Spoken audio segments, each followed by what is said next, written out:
Right, well, I don't know what you can hear or what you can see. We're on Dartmoor again, and it's very windy. Obviously when it's windy like this, there's only one shelter for the job. I've pitched it fairly low. Well, good morning. I'm sleep talking. Your baggy eyes. You can hear the rain. I will say the rain has only just started, and it's been a fairly calm night. I fell asleep about 9 o'clock last night. I woke up about 8:30. So I've put some food down for Lassie. Really, I was so tired last night. Oh. I think I must have had about 11 hours sleep last night. I think I needed every second of that. Alright, well, I'm just gonna sort of put around in the sleeping bag. I'm not getting up anytime soon. In fact, I'm not planning on leaving camp again. For the moment, I'm just more than happy just to sit here, talk about my erect pole, and that's it. You know, really, I just want to chill out on the moors. As one comment nicely said, what could be nicer than just you know, relaxing out on the moors? And I must admit, nothing could be nicer than relaxing out on the moors. Like I said, I'll show you around, you know, a bit more later on, as if you've never seen around inside the Trailstar before. I deliberately brought the Trailstar because the weather forecast was pretty horrendous, so I wanted an horrendous beating shelter to protect me. The ground last night was absolutely, you know, soaking wet in places, and in fact my usual pitches, I'm in the same place. I've just pitched, you know, about 10 feet to the left, but my usual pitches just over there, you know, they were both not underwater, but they were, you know, oozing water, and I was a little bit concerned for a few minutes as to where I would pitch, because all the flat areas were quite wet. Had a little bit of a look around the same area, and I found this area. I'm not quite sure if it really shows up so well, but it's kind of goes down into a dip there, so I've kind of put poor Lassie in a dippy bit, but her bed is, you know, very thick, waterproof, resistant and everything, so I wasn't too worried about Lassie. But my bit here is just a very slightly raised up area, and it drops right there into a bit of a dip. Just to help a little bit, what I did, I always carry this mat with me, and I folded it with extra 2 pieces underneath down there, and that acts as a and that sort of acts as a little bit of an expression. There's a bit of a hole filler. Oh, Tony. So yeah, so it worked out quite comfortable in the end. Lassie, come on in here. As I say, Lassie, she don't care. Just goes like in all winds and weathers. I was going to be staying here for a while. I don't really want a soaking wet dog in here if it can be avoided. The hail now. I don't know if you can see that.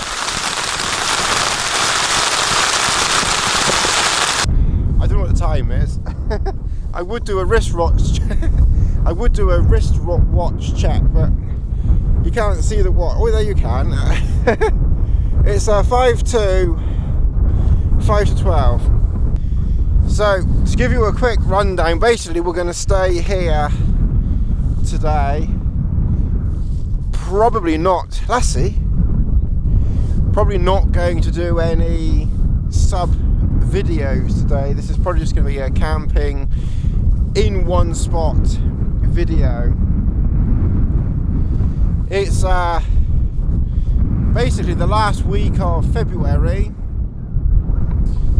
and in order to get out, you know, once a month, I kind of had to get out now. But the weather's such that you know, doing sub videos is not so easy.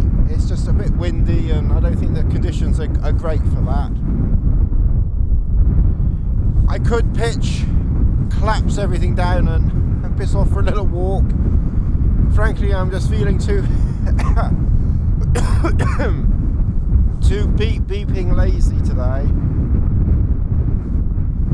So I'm going to stay here, stay in camp, and I'm just going to chill out today, like I have been at most recent camps.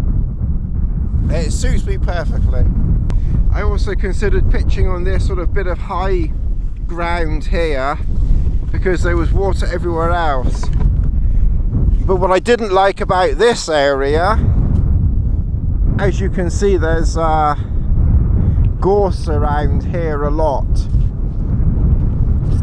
and I really didn't want to be pitching, you know, too close to gorse. So as it was, I kind of found this spot here, which is still close to gorse, but it's you know, it's safe enough away with the wind blowing that way. And this pitch is around about 1 meter 10 centimeters. The Sil Nylon Trailstar at 1 meter 10 will almost certainly, I think, I still have my Sil Nylon Trailstar actually, I think. It's just like this was so much, I've never really used it. I think I do. I don't think I sold it. But at 1 meter 10, as you can see, with the Sil Nylon, sorry, with the Cuban Trailstar, you're not going to get it pitched, you know, flat to the ground. You know, you're going to get some gaps. Obviously this is my side here, and obviously there is a, you know, a bit of a gap, so I put the rucksack there to protect me. I don't know about other people's Trailstars. The only thing I do find is I can't get this ridge line, or this line, this edge, completely taut. So as you can see, when it's windy, it flaps and it does make a little bit of a noise. It's, to be honest, it's not too bad. The biggest problem that I find with that flappy thing, it can blow, it can sort of spin in, you know, some drops onto where you're sleeping. But in all honesty, it's not so bad, especially if the wind is directly behind. And you can always just, you know, you can put something near you, over you, to protect you if necessary. You could probably even put your coat over you if you had to. You know, there are plenty of options that you can do to give you some protection. I could maybe, you know, pitch it a couple of centimeters lower, but you're not going to get it very much lower without it losing shape, and then it'll be so low you're going to be, you know, really yodified in it. This is kind of like a good compromise height here. It's high enough that you can just about move around, and low enough that you've got, you know, most of the wind blocked out. And of course here with this gorse, it is giving, you know, it is giving some, you know, protection from the elements here as well. This, you know, the Trailstar is perfect for weather like this. It was, you know, it's just a fantastic shelter, and I think in bad weather it's incredibly sturdy. And because it's Cuban, if this had been sil nylon, it would have got wet in the night, or with the rain, it would have got wet, it would have sagged a bit. So it would have, you know, bowed in a tiny bit, maybe not much, but some. Being Cuban, when you pitch it at night and it rains all night, what you get in the morning is exactly what you pitched the night before. So there was not one bow or bend in on this. You know, it does move, obviously, you know, when you press it, and you know, and it could obviously with the wind bow in a bit, but it just doesn't. It's incredibly incredibly strong. You know, when it's really blowing, the only bits that flap and move are just these lines along here, and because you don't put anything near that area, really, it doesn't matter. I think a few of my subscribers don't like that I do Rolex videos. I'm sorry guys, you know, it's just something that I've got into, I enjoy, so you know, I'm still going to do some videos on them now and again, you know. So if people don't want to watch Rolex videos or aren't interested in horology, just skip over the video, don't bother watching it and disliking it. It's obvious what it is. Just move on to the next video. There's always going to be more camping videos and outdoor videos and other things like that than there ever will be watch videos. So this isn't suddenly going to become a watch channel.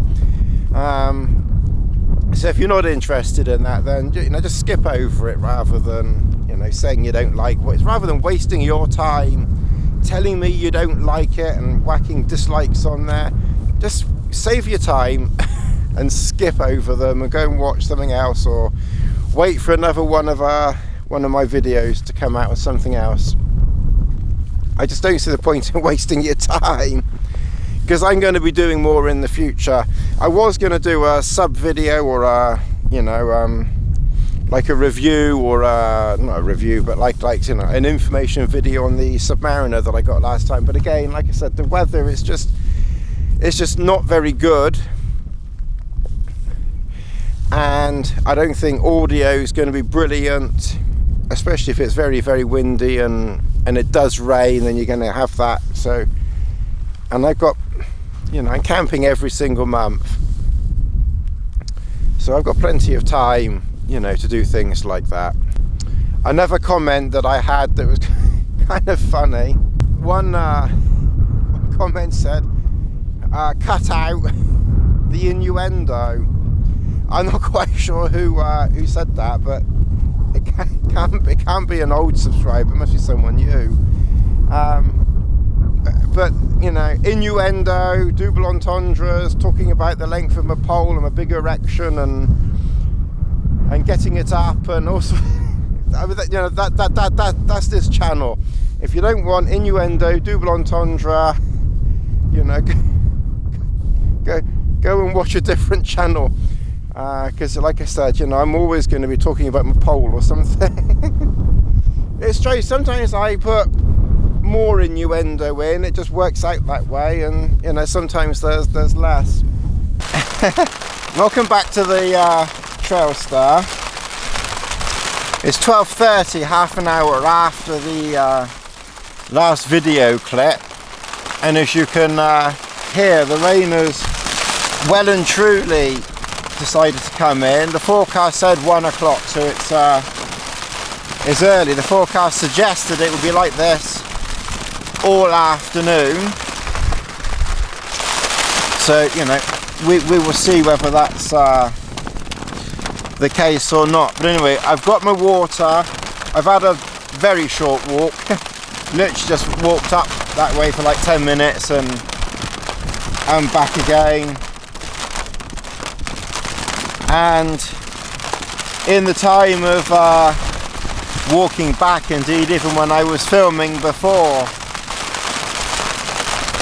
There was some rain, but it got heavier as I was walking back, so I've rigged up a makeshift hanger for the coat.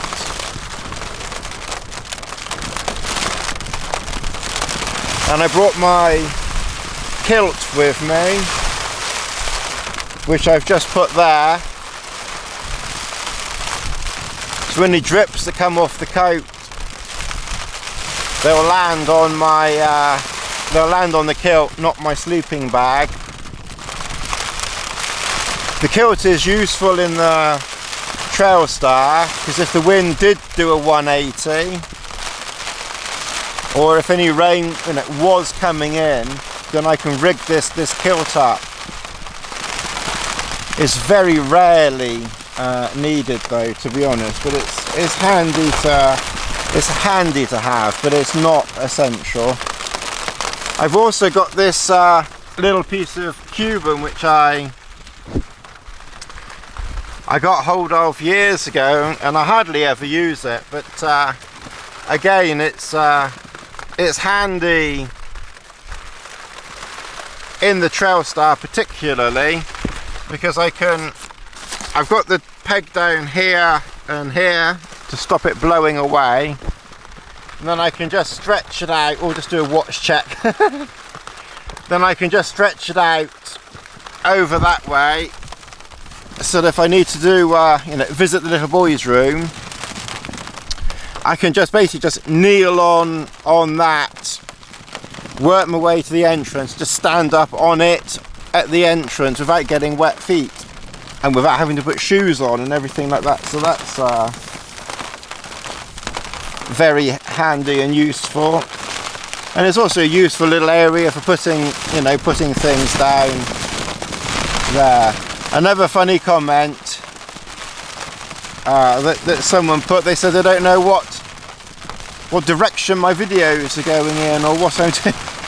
I don't know either, so don't worry, you're not the only one who's confused. I think you know who you are, so you're not the only one who's confused, don't worry. When in doubt what to do next, have a cup of tea.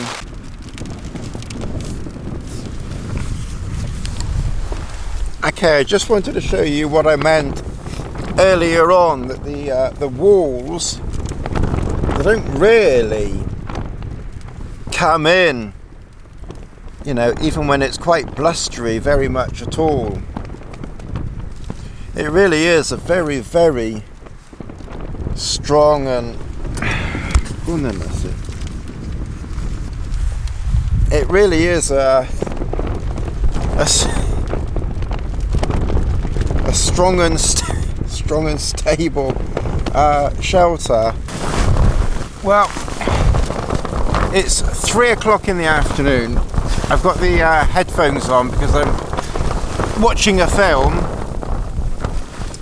and the little speaker that I normally use, it's a very little speaker, so of course when there's weather like this you can't hear it.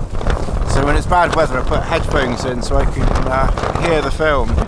One doggy, she just seems completely oblivious to the weather. I don't know what the wind speed out there is. It's, to be honest, probably not as windy as probably not as windy as it. Oh. It's probably not as windy as wet dog. It's probably not as windy as it seems, but it's windy enough. It must be at least 20 miles an hour out there. She obviously prefers it outside. Oh, she is an outdoor dog, so if it was really hammering it down again, I'd get her back in again, but she seems quite comfortable and happy enough out there, so leave her be. She's got a brain. She knows where it's comfortable and warm. My insulated jacket on, just to give some extra warmth to my upper body, because I'm sort of, you know, slightly out of the sleeping bag, but not much. I just really wanted to show you my electrical. We've got like a radio shack here, or as we used to have in back home locally to me, a Tandy. So what I've got here basically is this wire here goes to the headphones in my ears so that I can listen to what I'm watching. And then this power pack here, because it's not you know, too cold, says he, but because it's not too cold, the power pack's working okay without me having to, you know, put everything inside the sleeping bag. So the power pack, I've got charging the tablet and my phone. So I've got this power pack here putting some power into this speaker. Ooh, that's the rain coming down. Better get Lassie in a second. see if she comes in, or how long the rain lasts.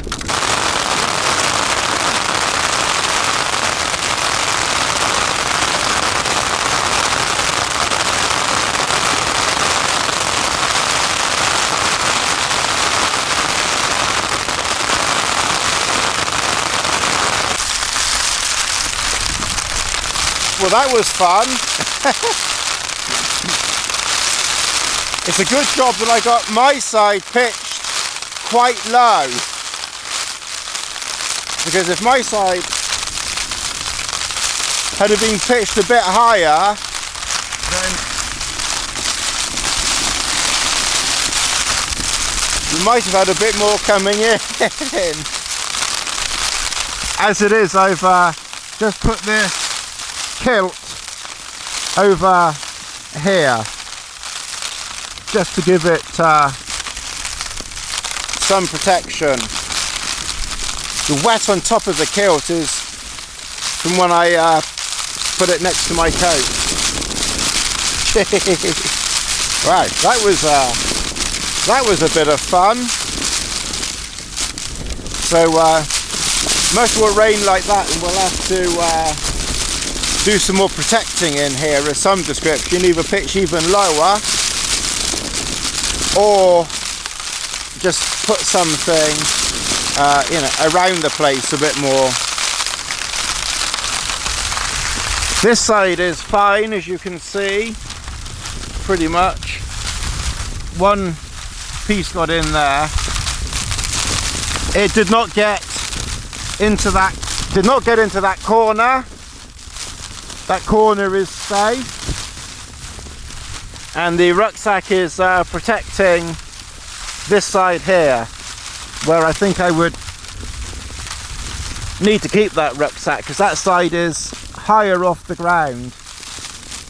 So the only bit that I might need to protect, if it does that again, is at the end of my ground sheet, because there's just a few bits got in over there, but not too much, thankfully. That seems to have blown over now.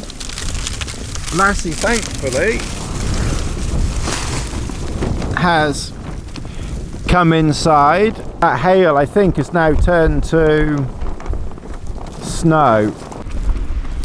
Okay, well, what I've done, in case that happens again, I had some spare clothes and things like that here, so I've put those into a stuff sack, which I've put there, and then that just raises up the ground sheet a bit. And then I had something else which I put in a stuff sack there, which just raises up the ground sheet there. So again, you know, very, very easy to overcome. And yes, some did get over Lass's side, but she's a collie, she'll be fine. She's not a little single coated dog. She'll be absolutely fine. Okay, so we've got plenty of food. Lass has got plenty of food, and we're all fine here. So yeah, so even when something like that happens, you can still work, you know, around it. And if anything started to come in the front, which it didn't, then I would now probably be able to take that kilt off the end of my sleeping bag, because now I've raised the ground sheet, you know, I don't think anything will get on the end of the ground sheet now, so I could use that, you know, as a temporary door. Plus I've got my coat here which I could dangle over something or other, so we're fine. We're all fine here. How are you all? That was a line from Star Wars, wasn't it? Okay, and of course one doggy just came into the doorway just to get some shelter, but didn't bother using her bed, which mind you is probably just as well considering hail got on it. One other cheeky little devil on my last video, or a recent video anyway, last one I think, commented that I only camped 20 minutes from the car. Well, I'll have you know it's nearer an hour. Although if the going is very, very good, you might do it in 45 to 50 minutes. And if you ran, you might do it in 20 minutes if you were very fit and you were a cross-country runner. But even if it is close to the car-ish, it's still in the middle of bloody nowhere-ish. And I'm still getting hailed on and wind blown and storms and everything else like that. So it still counts as camping, even if it's not in the middle of the Atlantic Ocean or something like that. Okay guys, well we've got a bit more snow here. It's 5:15, so it'll be dark in 45 minutes. And Lassie obviously likes this spot here. But you can see that the Trailstar is keeping most out. You can see around the edges here, there's, you know, virtually nothing getting in there. Virtually nothing getting in that side. You can see here where I've raised my sides, and nothing is now getting to me, even though it's bouncing in a bit. So it's doing a very good, very, very good job of you know, giving us shelter here. Can't complain about this at all. Yes, you know, could have the Acto. The Super Mid would give even more space, but I think it would be, I think this wind would be okay for it. But even the Sil Nylon Super Mid, given its size, I think it can bow in, you know, a tiny bit. And obviously you've got bigger sides to catch the wind as well. So, you know, given the wind and everything like that, you're better off with, you know, with a shelter designed for the wind rather than just, you know, going out, you know, being silly and just trying to, you know, wreck an expensive shelter. So I've just brought out, you know, the best for these conditions. And obviously I'm sure the Acto would be fine here. But I suspect with the wind it would still bow in a bit, and you remember that in the Acto, when I was lying down, my head was touching, you know, the top of the Acto when I was lying down. you know, here I've got headroom here. When I sit up, if you remember, when I was sitting up, I had to be almost Yoda-fied. And okay, my head is kind of cramped in this corner here. But I can almost sit up. I can definitely sit up a bit more than the Acto. Now I could lower the pole a bit, you know, to keep the wind out a bit more, but personally, and maybe this is just me, and maybe I don't camp in the most remote places, but I'll take, you know, a little bit of ingress of hail and wind and just wrap myself up and put bits around and just give myself that extra bit of headroom. Clearly, if it was much worse than this, then we would have no choice but to lower, you know, a little bit. But I think this is a very good compromise between safety from the outside and room on the inside. And also, if you remember with the Acto, you know, I had a tiny bit of room down here, but here I've got, you know, all this space over here. You know, I've just got, you know, much more room. And obviously with the Acto, you know, if you remember, I had some space in this area here and then a bit of room here for Lassie, but here I can stretch Lassie out fully on her bed rather than having to put half the bed there. I can get, you know, just so much more room here. So unless it was, you know, powdery snow and the snow had a real danger of coming in, which of course it could, I don't think here it will, but I guess if you were somewhere where it was, you know, like a very light snow, you know, I'm guessing spindrift could be a problem. I'm sure it is. I'm not going to pretend that spindrift wouldn't be a problem in a shelter like this. I'm very sure that spindrift would be a problem. But these conditions, you know, it's fine. And as I say, personally, I'd much rather just take a little bit of a chill factor from, you know, a bit of air and things like that. I need to put my gloves back on again in a minute. But it's giving me so much, you know, shelter and protection and space. It's once again just, you know, unparalleled, in my opinion anyway. Mind you, what do I know? I only camped 20 minutes from the car. Touche. Lass's wandered off. She just doesn't care. So this has certainly been an interesting video. This is like going to be a one-off video. There are no other parts to this video. Well, it's 9:15 and we've been getting a little bit of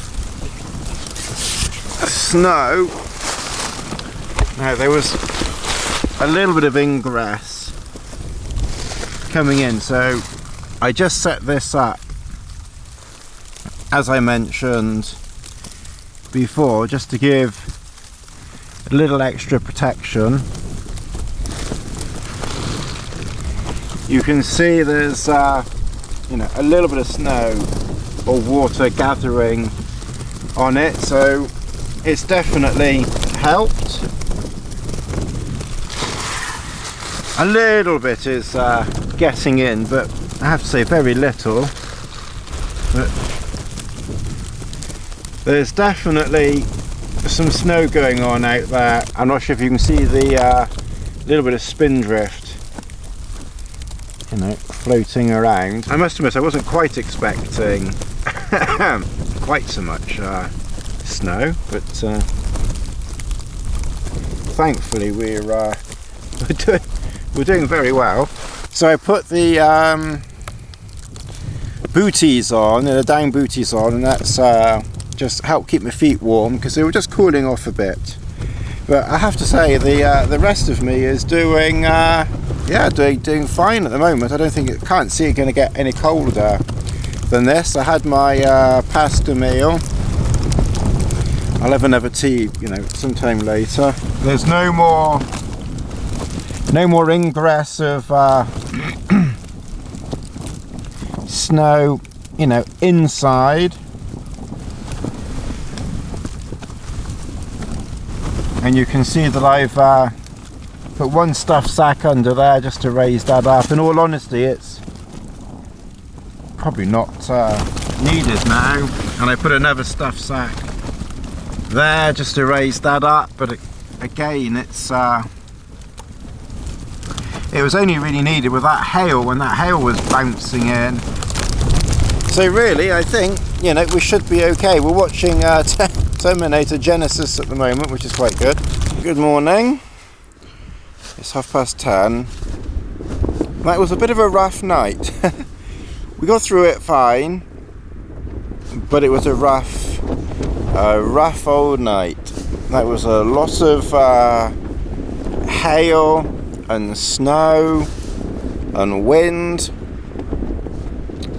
So it didn't get so much sleep. So I think I sort of cat nap most of the night, so I sort of fall asleep now. So I think I sort of fell asleep about 6 or 7 o'clock this morning. And like I said, it's 10:30 now, so I think I maybe had, I don't know, like I said, 3 hours sleep or something. Anyway, you know, apart from, you know, the weather, we actually did very, very well in here. The sun is out now, and with the sun out, it's melting, you know, quite a bit of the snow. You might be able to see that there was some snow had actually landed on the Trailstar there. I will say quite a bit of snow did find its way in this end here, so in the end I moved Lass's bed over just that way just a bit, because there was some snow getting in, even with my makeshift thing of raising her bed up a bit, but she was fine. This is my rigging that I did with the MLD quilt. Like I said, I don't know whether Ron still does these, but they're definitely worth getting. And it literally is just the kilt that you wear for rain. It's just a multi-purpose item, and you just pin it up there, pin it up there. 3 pegs, 1, 2, 3. You might get away with less pegs than 3, but 3 pegs is handy just to keep it in position, and that works, I have to say, very, very well. I still got a little bit of like stuff floating around and landing on my face, but very, very little. I think without that it would have got, you know, a little damper, I suspect. It's just, I think snow, because it's so light, it sort of bounces around a lot more, and I think hail was bouncing around a bit more. But you can see, you know, excuse the tea bags there, but you know, you can see the front of the Trailstar. You can see how the, you know, the Trailstar was protecting us, you know, even beyond the pole even. I think there is some meltage has gone on over there as well, to be honest, but you know, the Trailstar has protected even, you know, just out the front there. But the Trailstar, yeah, it did very, very well given the weather. And again, like I said, you know, the space in here never changed, you know, because again, I believe with many other tents and things like that, they can sort of bow in a bit and you lose internal space in the wind. I've never once lost any space in here. A view out there, I don't know if you can see the hail, rainy stuff coming down or not in the picture. we're packing up. It's 1:10 and of course with a frameless pack you need to make a frame. So I always use the airbed as a frame, which means I've got to deflate the airbed, which is why I like my bit of foam, and then I can put my feet on that bit of foam, and then I start packing everything away as reasonably quickly as I can, as it's quite chilly. But I've put my coat on, I've put my warm jacket away, my fleece away, various other bits I've packed. So the only thing that's left now is the cooking pot to go away. I'll have one more cup of tea and then I'll put the cooking pot away, and then we're ready just to get everything packed. Then we've put everything away. It's just things to go on the outside of the pack and the shelter, and clear away my my mess, and then we're ready to get going soon. Well, this is the end of the walk. Thank you for watching. Hopefully you enjoyed that snowy experience. It's been interesting and fun. Just as a little bit of extra information, the temperature, when I checked the temperature this morning, the lowest that it got to was plus 0.2, so just a tad over freezing, and that was just inside the Trailstar. Outside the Trailstar with the wind chill factor, I think it'd be more like -5 or 6 or -7 or something like that. As I say, you know, the wind chill factor would make it very, very cold, and even though the standing temperature was, you know, barely over freezing, that's probably why the snow and ice stayed so long, because of the wind chill. Anyway, I'm nearly back to the car after my 5-minute walk. So, like I said, we're nearly back to the car, and I will get out again sometime in March and do something. I don't know what yet. Back here, obviously, of some description, but we will see what we do and what we bring and everything like that. So once again, you know, thanks for watching, and as always, please like, share, subscribe, and hit that notification button so you get notified of more of my nonsense. And I'll catch you all again soon. Thanks for watching. Goodbye.